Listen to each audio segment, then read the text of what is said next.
अगर किसी के मरने के तुरंत बाद तुम्हें उसकी आत्मा दिखाई दे तो समझ जाना कि वो आत्मा को मुक्ति नहीं मिली है और वो बदला लेना चाहती है। कहते हैं किसी इंसान की मृत्यु अगर अचानक या हादसे से हो जाए तो वो नेगेटिव एनर्जी में बदल जाती है।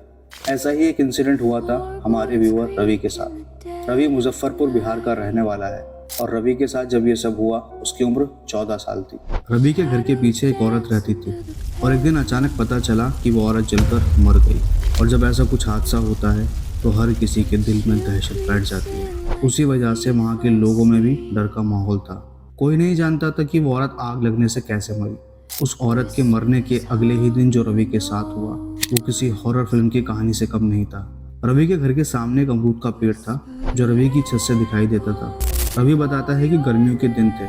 रवि का बड़ा भाई अपने घर के सेकंड फ्लोर पर अपने अंकल के साथ सो रहा था। रात के करीब 2-2:30 बजे रवि का भाई पेशाब करने के लिए उठा। तभी रवि की भी आंख खुल गई। उसका बड़ा भाई तो वापस अपनी जगह चला गया, लेकिन रवि गर्मी लगने की वजह से छत पर सोने के लिए जाने लगा। रवि अपनी छत की सीढ़ियों पर ही था। तभी उसकी नज़र उसी अमरूद के पेड़ पर पड़ी जो उनके घर के पास था। रवि ने देखा कि जो औरत कल ही मरी है वो पेड़ पर बैठी है और रवि को देख रही है। ये सब देखकर रवि की हवा टाइट हो गई। वो बुरी तरह डर गया और जल्दी से वहाँ से भागा। रवि बताता है कि उसे तो कुछ नहीं हुआ, लेकिन उसके भाई और उसके अंकल की तबीयत बिगड़ गई। लेकिन कहानी यहाँ भी खत्म नहीं हुई थी। पूरे घर में दहशत का माहौल था। रवि ने पूरा किस्सा अपने पेरेंट्स को बताया तो उन्होंने उसे अपने साथ ही सुलाया। अब अगली रात जो हुआ उसका मतलब था कि उस औरत की आत्मा सिर्फ रवि से ही इंटरेक्ट करना चाहती थी। अगली रात रवि अपने पेरेंट्स के साथ ही सो रहा था। तभी उसकी नज़र फिर से उसी पेड़ पर पड़ी। इस बार जो रवि के साथ हुआ वो शायद रवि कभी ना भूल पाए।